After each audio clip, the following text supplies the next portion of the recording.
வணக்கம் நண்பர்களே, இந்த வீடியோவில் எதை பற்றி பார்க்க போகிறோம் அப்படின்னா, கலைஞர் மகளிர் உரிமை தொகை குறித்து ஒரு முக்கியமான அறிவிப்பானது வெளியிடப்பட்டிருக்கு. இது என்ன அறிவிப்பு, என்ன சொல்லியிருக்காங்க அப்படின்னு இந்த வீடியோவில் பார்க்கலாம்.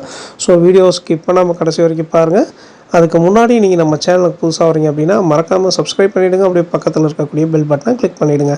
அப்போ இது போன்ற முக்கியமான தகவல் போடும்போது நோட்டிஃபிகேஷனாக உடனுக்குடன் வரும். வாங்க வீடியோக்குள்ளே போகலாம். கலைஞர் மகளிர் உரிமை தொகை திட்டம் விரிவாக்கம் தொடங்கியுள்ள நிலையில் பல இடங்களில் இன்னும் முகாம்கள் தொடங்கப்படாமல் உள்ளது. ஜூன் 4ஆம் தேதி இந்த திட்டத்தின் விரிவாக்கம் அறிவிக்கப்பட்டது. அரசு அறிவிப்புப்படி அன்று முதல் 9000 முகாம்கள் திறக்கப்பட்டு இருக்க வேண்டும். ஆனால் சில இ-சேவை மையங்கள் தவிர மற்ற இ-சேவை மையங்களில் இது தொடர்பான அறிவிப்புகள் வெளியாகவில்லை.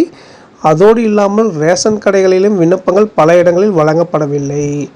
அரசு சார்பாக நேரடியாக நடத்தப்படும் ஒரு சில முகாம்கள் தவிர வேறு எங்கும் முகாம்கள் நடத்தப்படவில்லை. இதனால் பலரும் தங்களுக்கு அருகில் நடக்கும் முகாம்களை கண்டுபிடிக்க முடியாமல் திணறி வருகின்றனர். ஆனால் இதற்காக கவலைப்பட வேண்டாம்.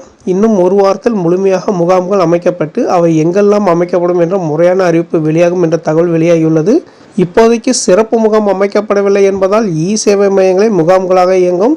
உங்கள் பகுதியில் சிறப்பு முகாம் பெரும்பாலும் ரேஷன் கடைகள், நகராட்சி, உள்ளாட்சி அலுவலகங்களில் அமைக்கப்படும். இல்லாத பட்சத்தில் இ-சேவை மையங்களில் சென்று விண்ணப்பிக்கலாம். இந்த திட்டத்தில் பின்வரும் விதிகளை மற்றும் விஷயங்களை மனதில் வைத்து விண்ணப்பம் செய்தால் எளிதாக இந்த திட்டத்தில் இணைய முடியும். அதாவது, ஒரே வீட்டில் 2 பெண்கள் இருந்தால் அவர்கள் ரூபாய் 1000 பெற விண்ணப்பிக்கலாமா என்ற கேள்வி பலருக்கு எழுந்துள்ளது. இதற்கு தமிழக அரசு விதிகள் என்ன சொல்கிறது என்று பார்க்கலாம். அதாவது, மகளிர் உரிமை தொகை திட்டம் விரிவாக்கம் செய்யப்பட உள்ளது. இதனால் பலரும் தங்கள் ரேஷன் கார்டுகளில் மாற்றங்களை செய்ய தொடங்கியுள்ளனர். உதாரணமாக, உங்கள் வீட்டில் ஒரு பாட்டி இருக்கலாம், அவர் பென்ஷன் வாங்கலாம். இதனால் வீட்டில் உள்ள மருமகளுக்கு மகளிர் உரிமை தொகை கிடைக்காமல் போகலாம் என்ற அச்சம் ஏற்படலாம். இதனால் பல வீடுகளில் பாட்டிகளின் பெயர்களை ரேஷனில் இருந்து நீக்க தொடங்கியுள்ளனர். ஆனால் உங்கள் வீட்டில் எத்தனை பெண்கள் அரசின் பென்ஷன் வாங்கினாலும் பிரச்சனை இல்லை. அந்த ரேஷன் அட்டையில் குடும்பத் தலைவி யாரோ அவருக்கு மகளிர் உரிமை தொகை வழங்க முடியும். அவர்கள் மகளிர் உரிமை தொகைக்கு விண்ணப்பிக்கலாம். ஆனால் அவர்கள் பென்ஷன் பெறக்கூடாது. அதாவது, குடும்பத் தலைவியாக இருப்பவர் பென்ஷன் பெறக்கூடாது. அதேபோல் அவர்களின் கணவர் அரசு வேலை செய்யக்கூடாது.